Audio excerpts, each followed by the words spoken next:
All right, the data is in, which means we have a new meta. We got a Scholomance Academy meta settling in here. Of course, it's still very early. I wouldn't recommend spending a ton to craft these decks, but right now these seem to be solidifying as the best ways to climb, certainly the most likely ways to hit legend.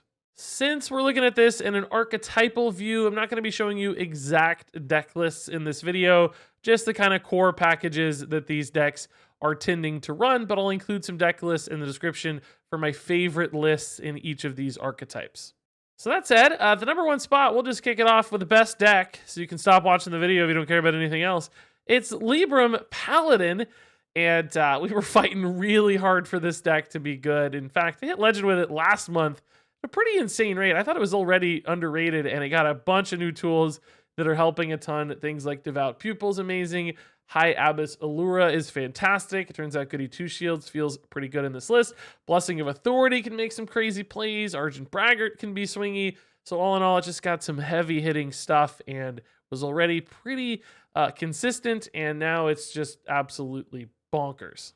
It's so good, in fact, it's currently only the real tier 1 deck. It's in a league of its own, and I anticipate it actually getting nerfed based on its current win rate stats. So you might want to enjoy this one while you can.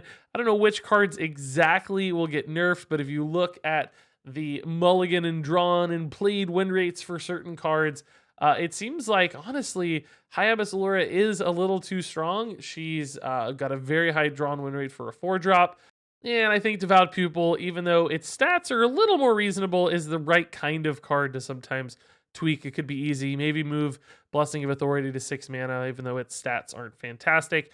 But I definitely keep an eye on Allura in this one, and you can't really go wrong with this deck. It plays out really fast sometimes and just overwhelms with early minions and then into crazy buffs on Hand of Adal, and it just curves out beautifully with the Light Forge Zealot, and you just sort of overwhelm people. Other times you get those enormous swing turns off of Allura where she's summoning an 8/8 Divine Shield thanks to your Libram of Hope on turn 4, which is just obscene in many cases.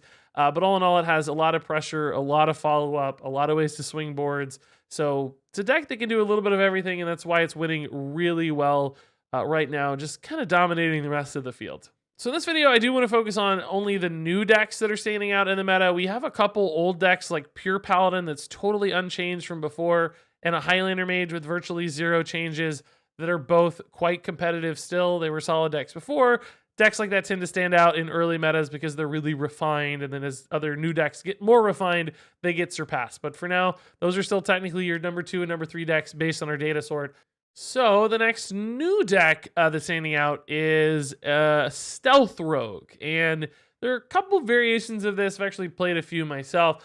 Some tending towards really hyper face game plans, some moving slightly more mid-range with things like Jandis Bear Off, but often some combination of high output weapon damage, sometimes with self-sharpening sword. Some don't have self-sharpening sword. Things like Infiltrator Lillian certainly in there. A stealth package with Great Heart Sage from old sets really helps fuel that. Voracious Reader sometimes popping in there as well. Just depending on the variety of lists, there's a few different degrees of aggression, essentially, that all sort of fit into the same Stealth Rogue plan where you're dropping stealth minions and you're going face most of the time.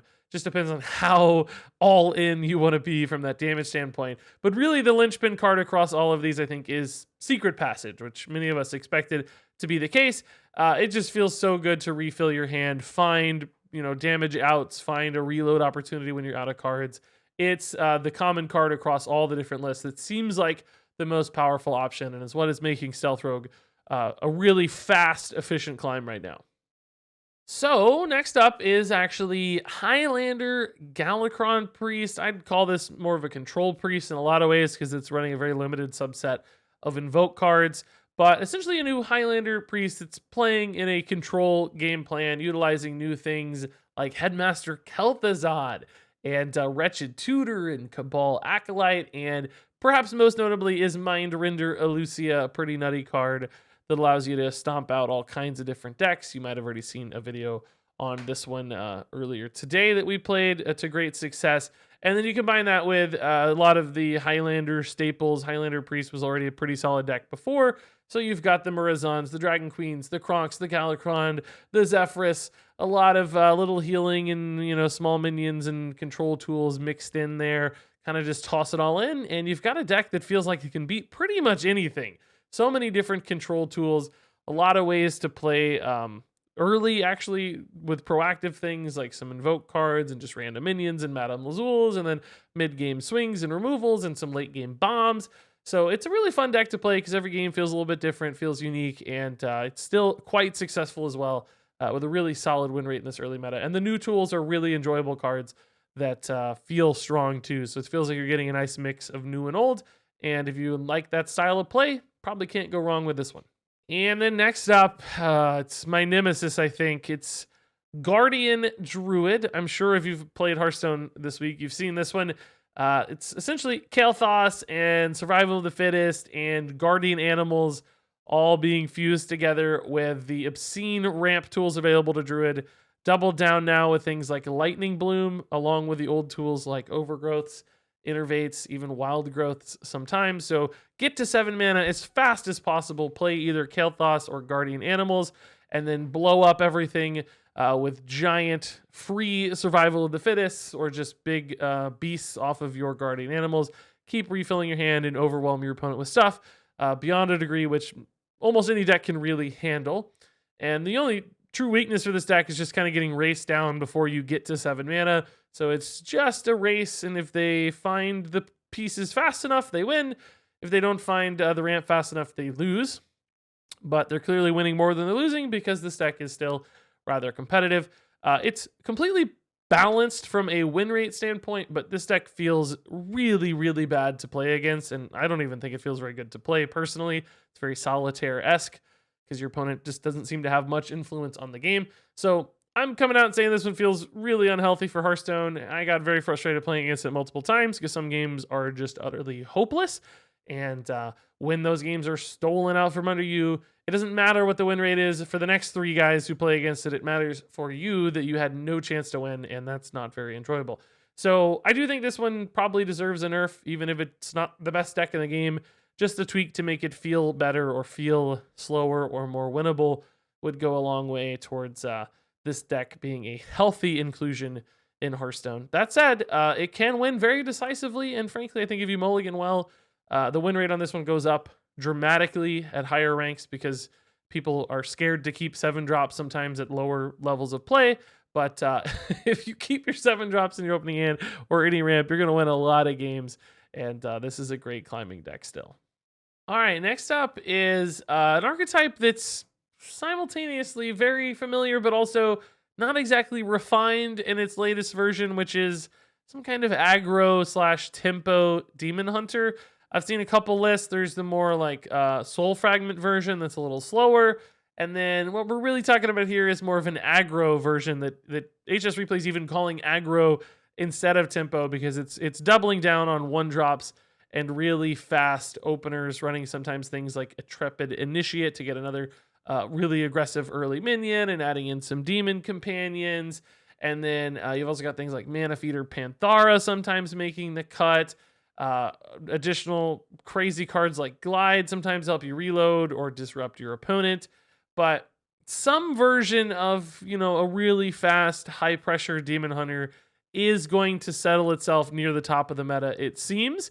It may not be quite as oppressive as old versions, so that's probably okay to help keep things like Druid in check.